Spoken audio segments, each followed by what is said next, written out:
Here a 38-meter flip boat, later on 60 meters long.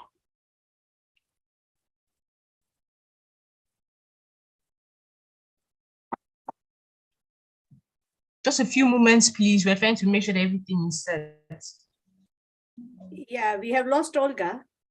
Oh, then let me hold on. Yeah, she is again here.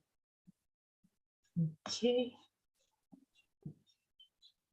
Please, Professor Olga, please, could you on your video so we could go live?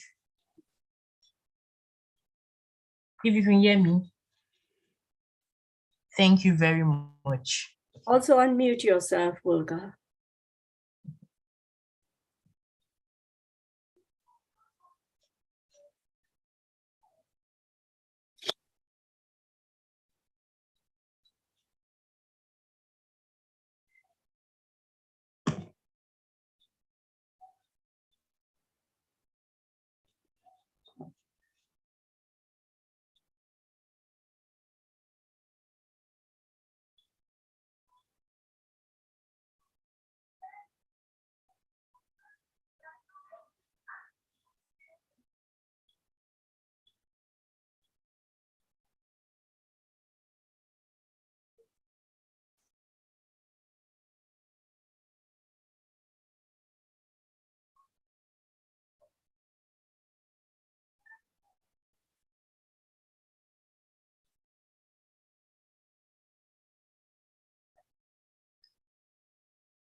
We don't have time. We don't have time. And we don't have time. Yeah, we don't have time for business as usual.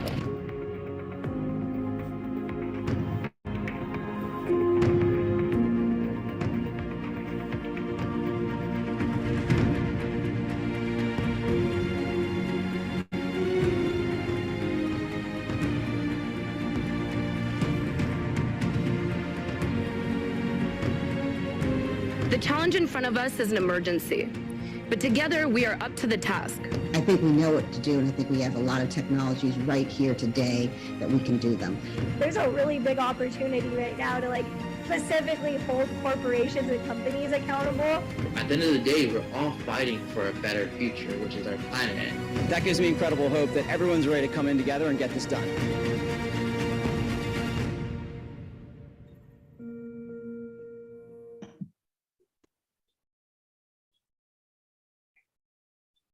Hello and happy Earth Day. I'm Dr. Renuka Thakur from Wokingham, England, the founder of Global Sustainable Futures Progress Through Partnership Network, in short called GSFN. I'm thrilled to announce that GSFN has successfully delivered multidisciplinary activities and research partnership development platform, and our work has been recognized by prestigious awards, including Global Sustainability Award 2022 and Development Leadership Governance Inquiry Thomas Cresto Award 2022, and the Global SDGs Women Ambassador Award 2022.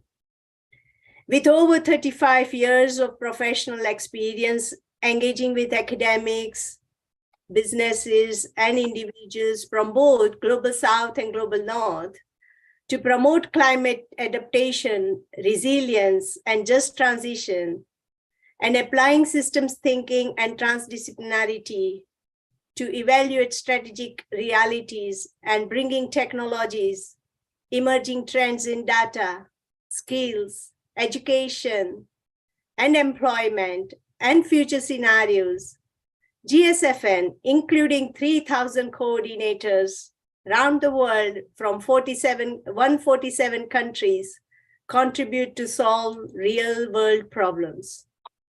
So I would like to share the video on GSFN vision and activities.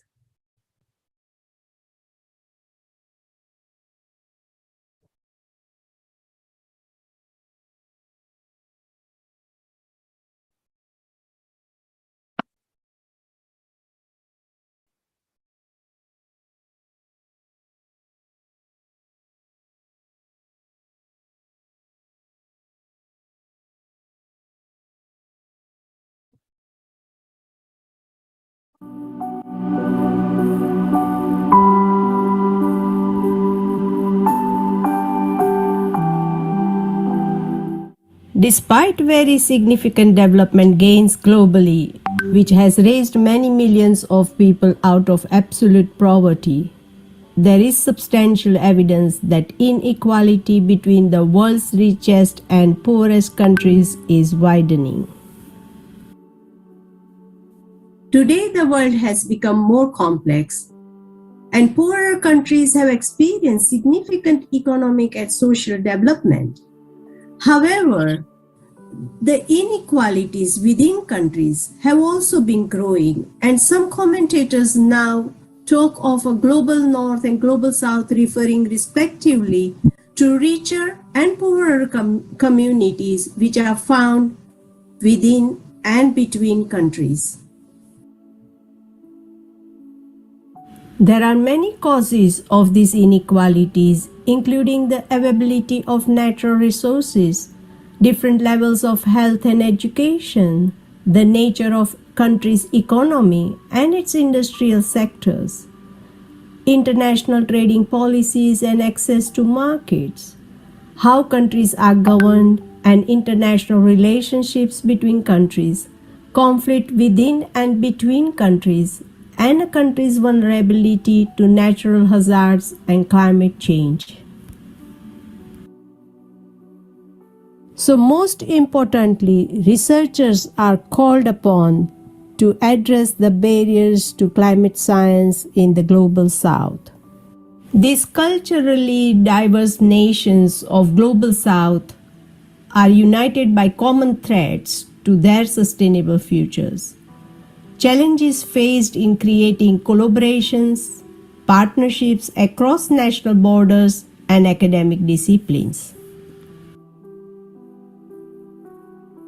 Through Global Sustainable Futures Progress Through Partnership Network, we want to play a leading role in creating an inclusive, collaborative, innovative and engaging platform for early career researchers and like-targeted stakeholders, including startups and entrepreneurs, supported by experienced senior researchers and business leaders, where everyone can share in their research, innovation, visualization, and enthusiasm in parallel to network success.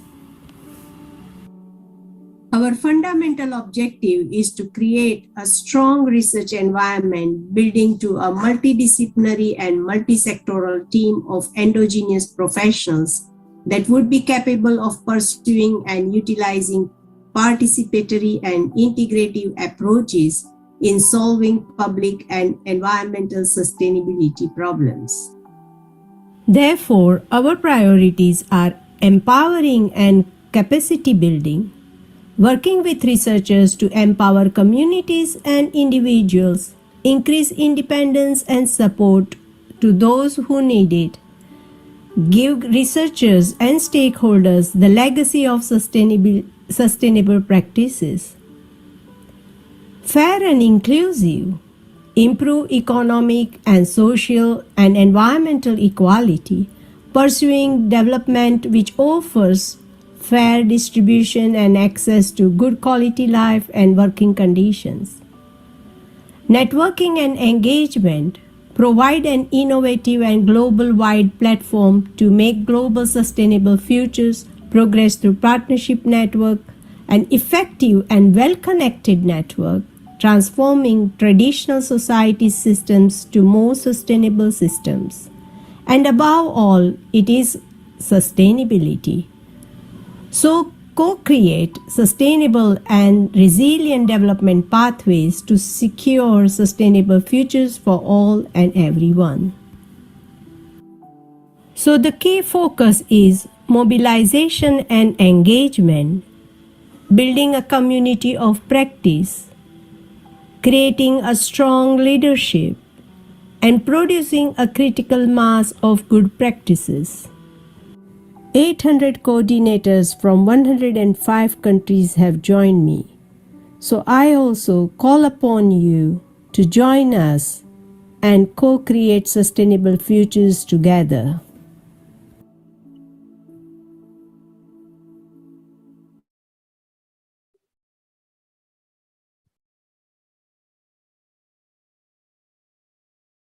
Many thanks to Professor Anibeth Inyang-Nuti, the EU's European Climate Pact Ambassador, for her crucial support in organizing this event.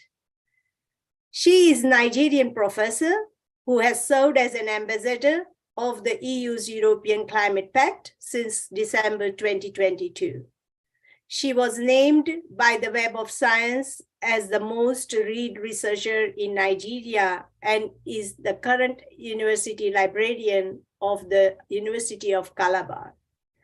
She chaired panels at the 2022 United Nations Biodiversity Conference in Montreal, Canada, the 2022 G20 Bali Summit in Indonesia, and the United Nations Summit on Groundwater held at UNESCO headquarters, Paris, and other international conferences.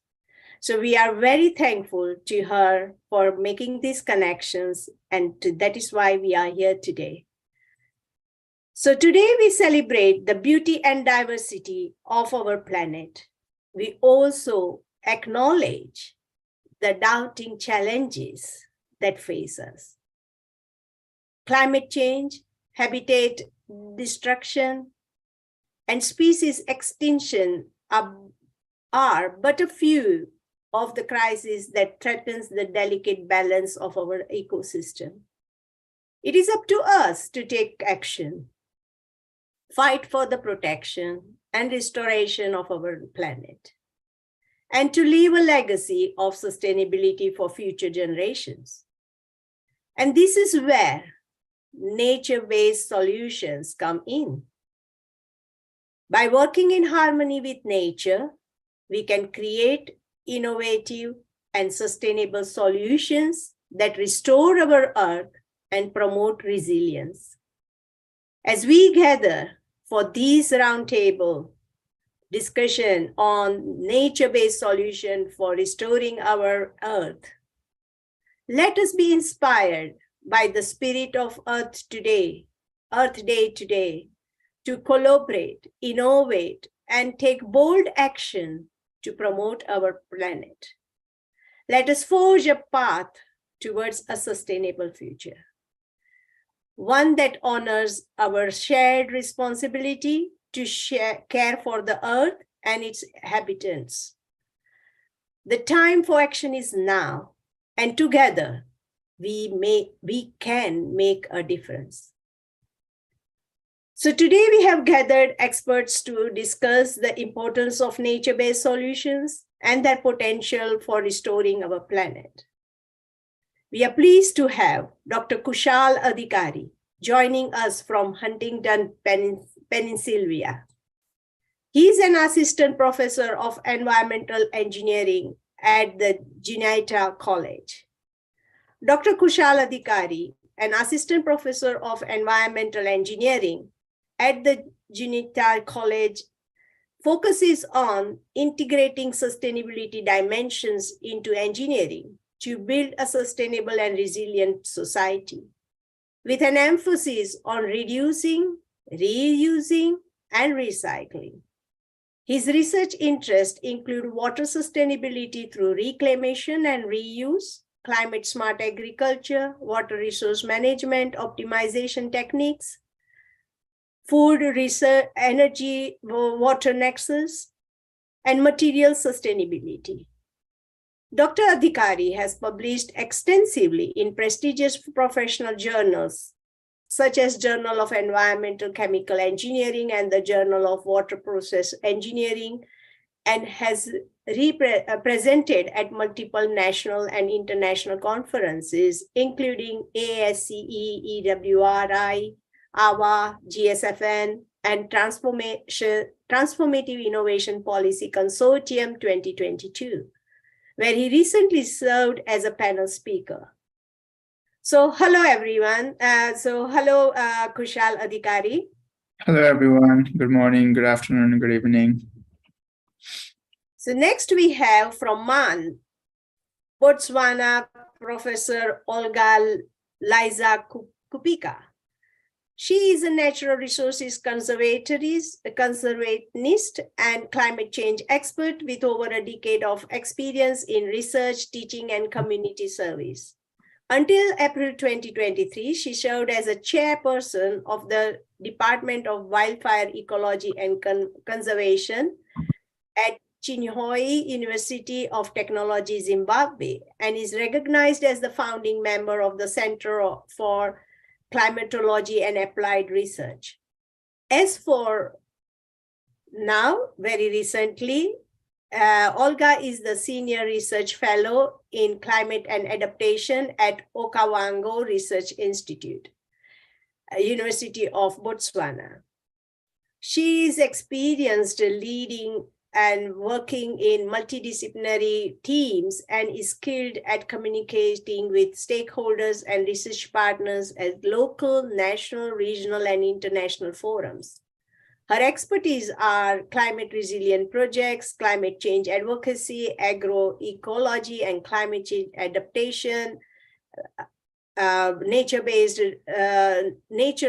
natural resources and livelihood monitoring and development projects, environmental safeguards, social and environmental standard assessments, and many more. And she is currently also working on exciting project called Education 5.0. So hello, Olga.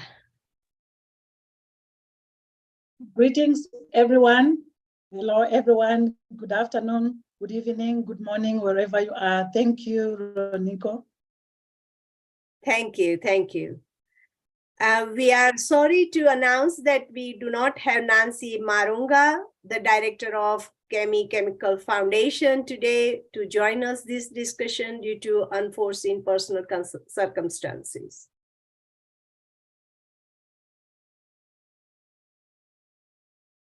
So Dr. Kushal, for those who may not be familiar with the concept of these natural-based resource solutions, may I ask you to provide a brief overview of natural-based solutions? Thank you. Sure. So nature-based solutions, by the name itself, those are the set of strategies that use the nature to address environmental challenges while also providing economic, social, and cultural benefits. Nature-based solutions, also known as NBS, they rely on nature's ability to store carbon, filter water, and provide habitat for biodiversity. They are cost-effective, flexible, and sustainable, making them a popular choice to tackle issues like climate change, water scarcity, land degradation, and biodiversity loss. NBS encompasses a range of approaches such as ecosystem restoration, conservation agroforestry, green infrastructure, and sustainable agriculture. They provide multiple benefits across different sectors, including climate mitigation and adaptation, biodiversity conservation, water resource management, and sustainable livelihoods. Governments, business, and civil society organizations recognize NBS as a key tool to achieve the Sustainable Development Goals and mitigate climate change. So in general, to summarize, NBS offers a holistic and integrated approach to sustainable development that acknowledges the critical role of nature in shaping our future. Thank you very much. Thank you. May I ask Professor Olga to give your expertise in natural resources conservation as we begin our discussion. So could you please elaborate on why nature-based solutions are so important? Thank you very much, Dr. Renoka. You realize that in recent years, there's been a growing recognition of the critical role that nature-based solutions can play in mitigating the effects of climate change and other environmental challenges. So with these increasing concerns about the impacts of human activities on the planet's natural systems, it has become clear that we need to find new and innovative ways to work with nature rather than against it. One of the key advantages of nature-based solutions is their ability to address multiple environmental and social challenges simultaneously. For example, restoring degraded forests can help to sequester carbon and reduce greenhouse gas emissions, while also providing habitat for endangered species, protecting water resources, and supporting local livelihoods. Similarly, incorporating green infrastructure into urban planning can reduce the risk of flooding and heat waves, while also improving air quality, promoting physical activity, and enhancing community cohesion.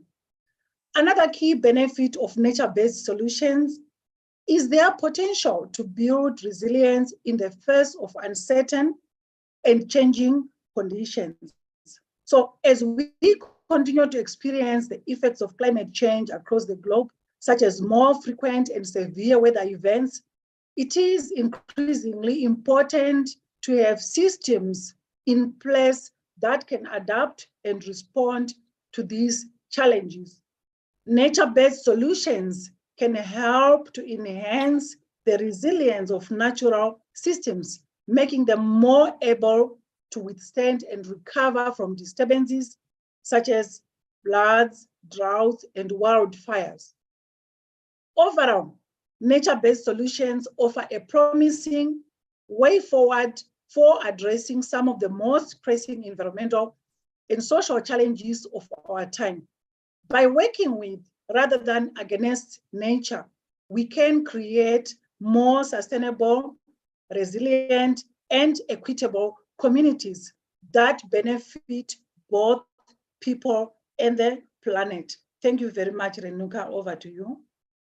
Thank you. Thank you very much, both of you, to give an explanation and to highlight the significance of nature-based solution. And I do agree with forest and rain harvesting and creating resilience with the nature-based solutions. Thank you very much. So Dr. Kushal, could you please explain how nature-based solutions can contribute in mitigating the effects of climate change? Sure. Thank you, Renuka. So as I mentioned before, nature-based solutions, they can contribute significantly to managing climate change by removing carbon from the atmosphere through photosynthesis and storing it in plants, soil, and aquatic ecosystems. For example, reforestation and afforestation can sequester large amounts of carbon, while avoiding deforestation can prevent emissions into the atmosphere. Likewise, wetland restoration and peatland conservation can also store significant amounts of carbon. Moreover, nature-based solutions can help reduce emissions by providing renewable energy, improving energy efficiency, and promoting sustainable transportation. Thank you. Thank you very much. So as environmental, environmentalist advocate with extensive field experience, and I'm sure many of us have come across these nature-based solution projects in our respective areas. So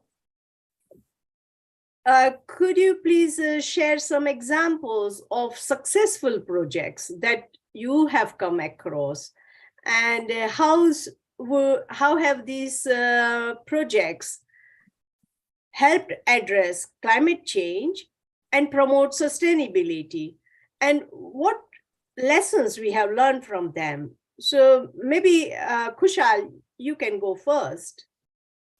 Sure. So to start this, I'd like to bring an example from my home country, Nepal, where we have a very successful program that has been in place for several years already. It's called the Community-Based Forest Management. So it's a program implemented by the Nepalese government in partnership with local communities to manage and restore forest ecosystems. The program involves giving legal rights to manage and benefit from forest resources to the local communities while also providing them with technical and financial support. This approach has helped to reduce deforestation and degradation, promote reforestation, and enhance biodiversity conservation. In addition, it has also helped empower local communities and improve their livelihoods by creating jobs and income-generating opportunities from forest products such as timber, non-timber products, and ecotourism. Thus, this program has been very successful in improving forest health, reducing poverty, and promoting sustainable development in Nepal. So this, as I shared an example from Nepal, and also coming back to on a personal level, being an scholar, I have also been working on developing and implementing various nature-based solutions. And one such solution is Pond in Pond, which is a natural treatment systems that is used to treat wastewater for agricultural reuse. These systems are very simple in construction and do not require high tech and lots of resources and the energy. So these are best suited for small and rural communities where they will be able to recycle their wastewater back into the farms, generating some economic revenues.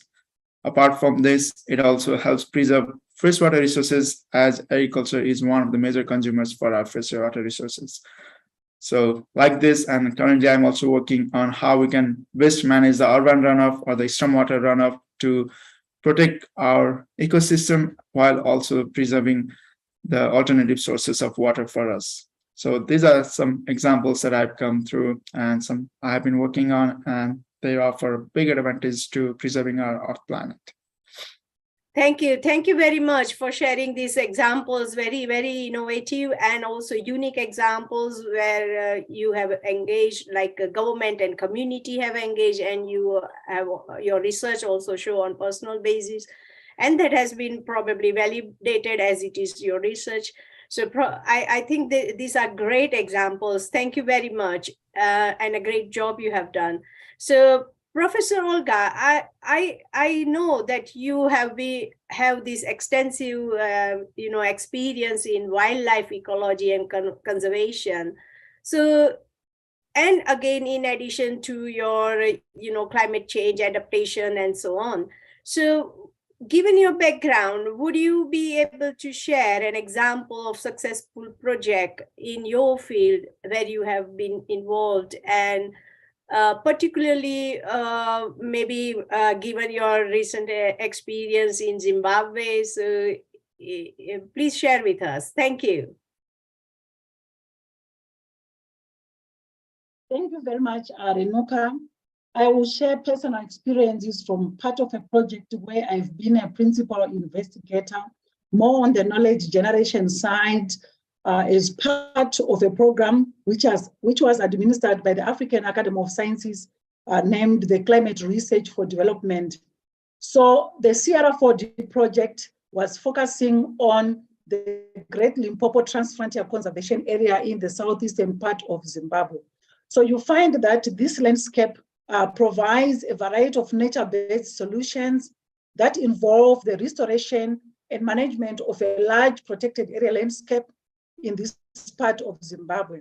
So this is occurring in partnership with neighboring countries like Mozambique and South Africa, who are also part of the GLTFCA. So the project aimed to promote biodiversity conservation, enhance ecosystem services, and provide economic benefits to local communities through ecotourism. The park is also home to a wide range of wildlife, including elephants, lions, and cheetahs, and is an important water catchment area for the region. The project has been successful also in promoting cross-border collaboration, partnerships, and sustainable management of natural resources, while also providing economic opportunities for indigenous local communities.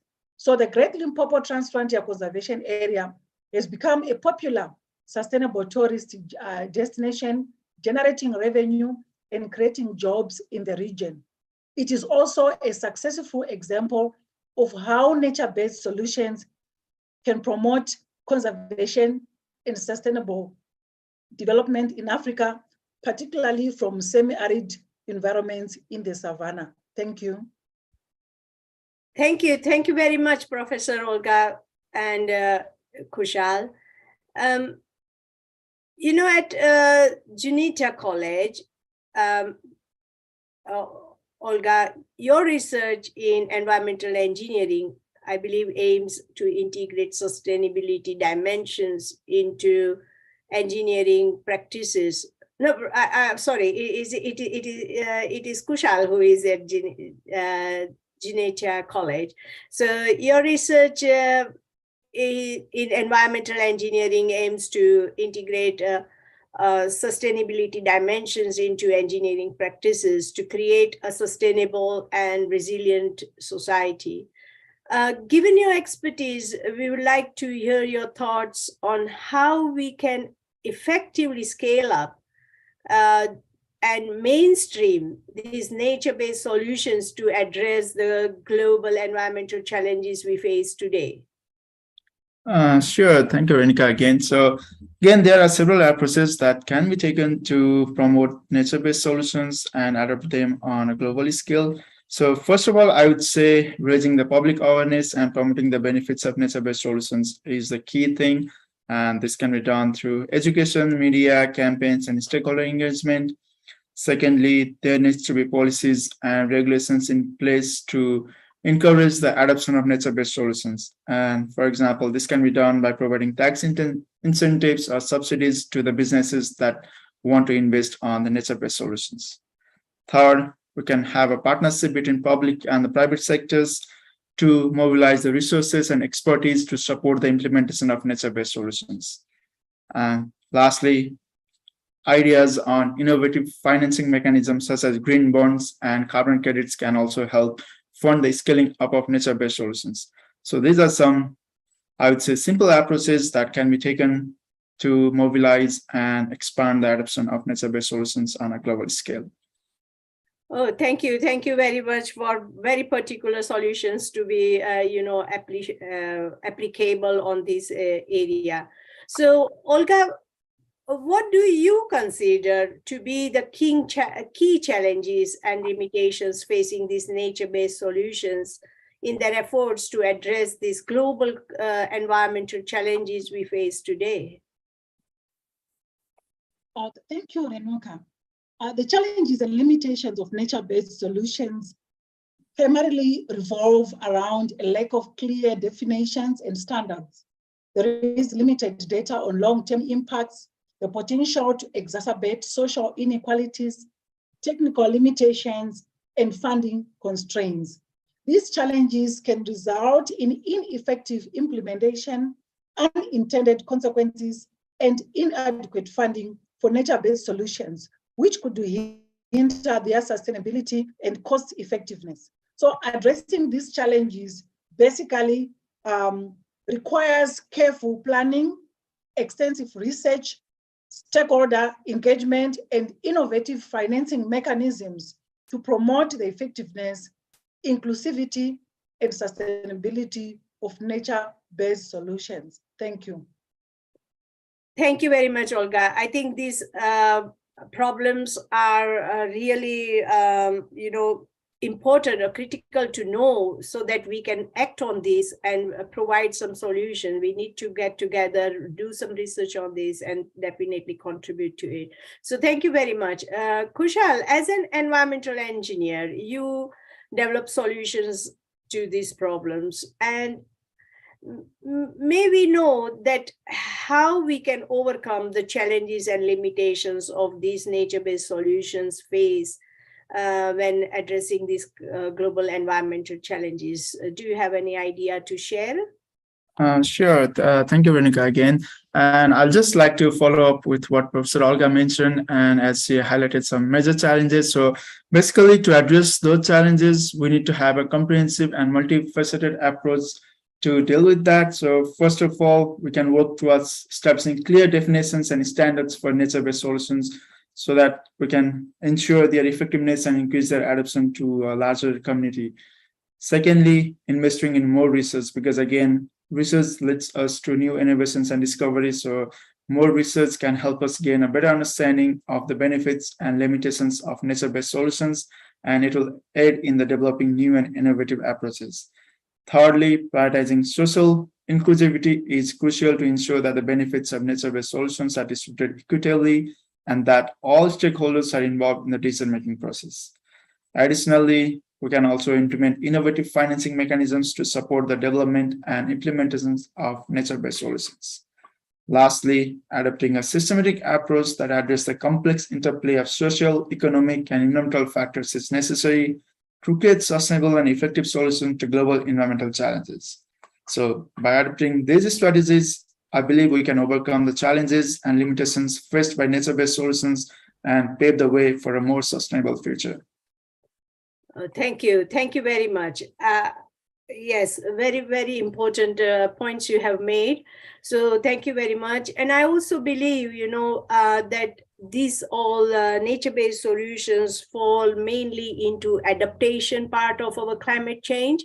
And that is what the adaptation, the whole discourse around adaptation is highly telling us the same points. And I think we need to work on adaptation finance, especially, and also this the standards and the practices which mentioned by Olga. I think we need to certainly define them properly, and we need to work towards it.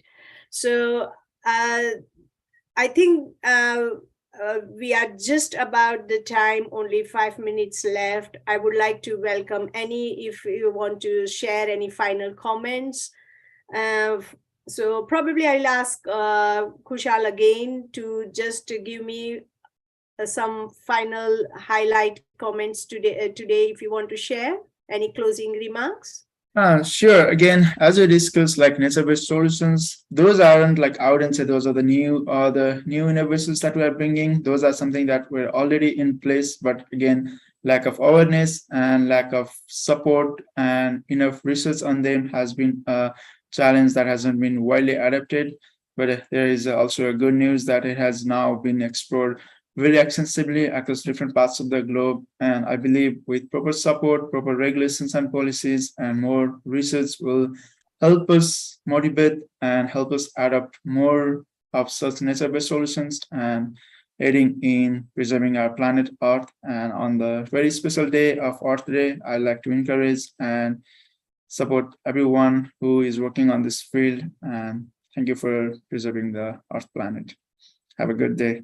Thank you. Thank you very much. And Olga, will you please share some closing comments from you? Thank you very much, Dr. Renuka. So as we celebrate Earth Day today, I would like to encourage people, all stakeholders across the globe, to encourage and promote partnerships and collaborations so that we can pool funding resources together to promote sustainable nature-based solutions, particularly among vulnerable communities, including indigenous peoples, pulling together the various knowledge systems so that these can be integrated and come up with solutions which can promote climate resilience across the globe. Thank you very much. Thank you. Very important points about the stakeholders, and also Kushal, very important points on, like the solutions are there, but we need to explore more and we need to work on it. We need to bring support. And especially, I think collaboration and partnerships are definitely the most needed factor here, that we have to engage with multidisciplinary people, multi-sectorial people, and also like multi-sectional people, so that we can bring in all the knowledge together and work together. Thank you very much. So that would be the final word for this discussion. I would like to thank Kushal and Olga for being with us. And I would like to express our sincere appreciation to our partners. Of course, I think the whole GSFN community must have joined through YouTube. So thank you very much, those who are listening to us. And our media partner, we don't have time. So thank you very much for this extensive, publication, and also for arranging this Zoom platform and the delivery of our Zoom event. And especially, I'm very, very grateful to European Commission for their support and to Anibet to make this link and collaboration as an European Commission ambassador. So I'm very, very thankful to her. And so if you have any questions, if any listeners have questions, please send it to our panelist, or you can send it to me. I will forward the questions to them, and we will also forward you to the stream later on, like where this is being streamed. We will share this stream with everyone. So thank you very much for being with us, and we will just close our event in time. Thank you very much. Thank you very much. Happy Earth Day. Thank you very much, Dr. Renuka. Thank you, Kusao. Happy Earth Day. Bye-bye. Thank you. Thank you very much. Happy Earth Day, and enjoy your rest of the day. Thank you.